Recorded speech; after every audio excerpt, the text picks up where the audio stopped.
Hello everyone, well I'm Ranveer Kumar, your friend, your well-wisher and छोटा मोटा English teacher. आज आपके सामने फिर एक स्ट्रक्चर लेके आया हूँ। एक नहीं, दो नहीं, तीन चार स्ट्रक्चर आज मैं पढ़ाऊंगा अपने यूट्यूब चैनल रणवीर कुमार के माध्यम से आपको, जिससे आपका इंग्लिश बेहतर से बहुत बेहतर हो सके। चलिए समय को बचाते हुए स्ट्रक्चर पे ध्यान देते हैं। सबसे पहले पहचान देखेंगे। समय हो गया है, समय हो गया है तो क्या यूज करेंगे? It is time to.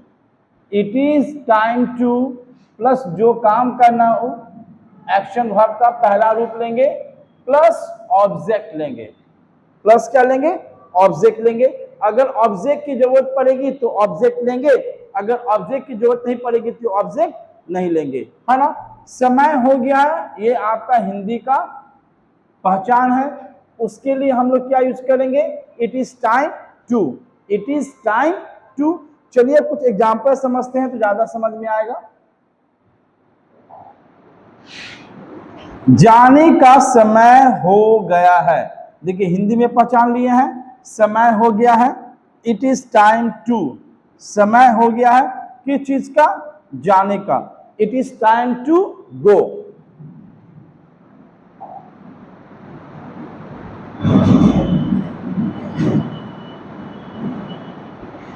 खाने का समय हो गया है।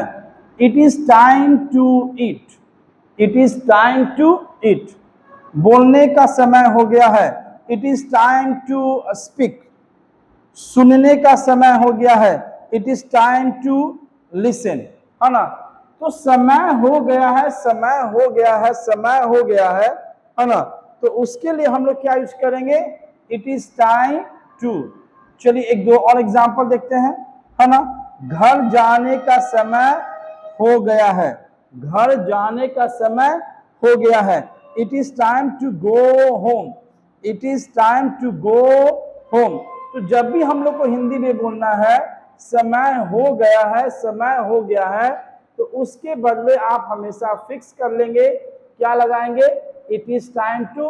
और जो काम करना है उसका वर्ब का पहला रूप लेंगे। अगर ऑब्जेक्ट की जरूरत पड़ेगी तो ऑब्जेक्ट का यूज करेंगे। चलिए अब नेक्स्ट स्ट्रक्चर देखते हैं,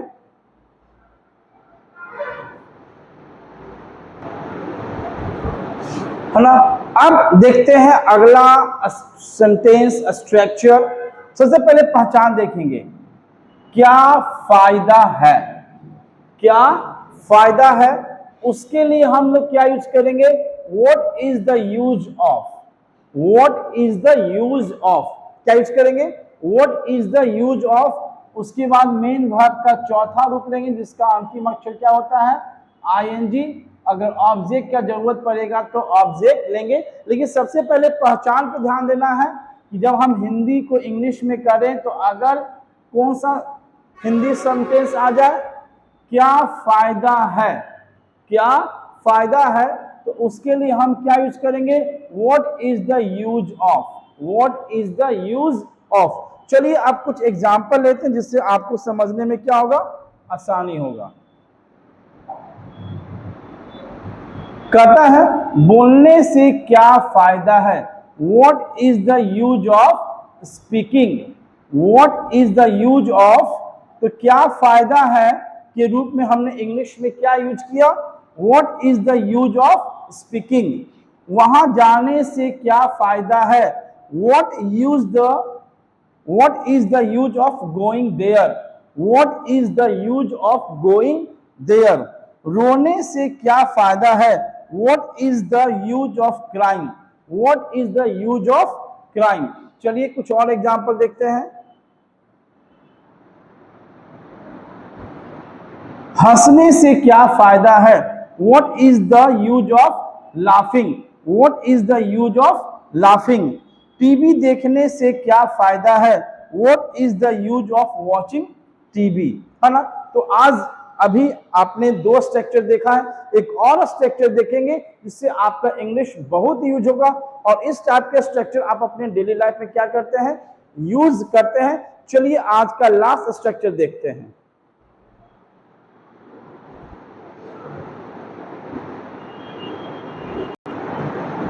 है ना। अब अगला स्ट्रक्चर है, सबसे पहले हिंदी पर ध्यान देंगे। हिंदी पर, क्योंकि हिंदी से हम लोग इंग्लिश करते हैं शुरू में। कोई भी इंग्लिश का बिगिनर होता है, सीखता है लैंग्वेज, तो सबसे पहले वो हिंदी से ही इंग्लिश करता है, फिर धीरे धीरे इंग्लिश से इंग्लिश करना सीख जाता है। तो सबसे पहले पहचान क्या है, ढंग से। क्या यूज करेंगे, इन a manner, in a manner, है ना। ढंग से बात करो, ढंग से खाओ। तो अब देखते हैं स्ट्रक्चर क्या लेंगे, V1 प्लस ऑब्जेक्ट, और ढंग से के लिए क्या लेंगे, in a manner, in a manner का यूज करेंगे।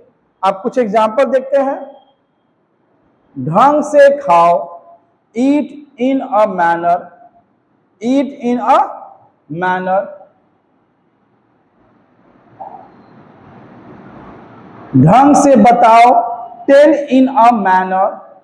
ढंग से सीखो, लर्न इन अ मैनर।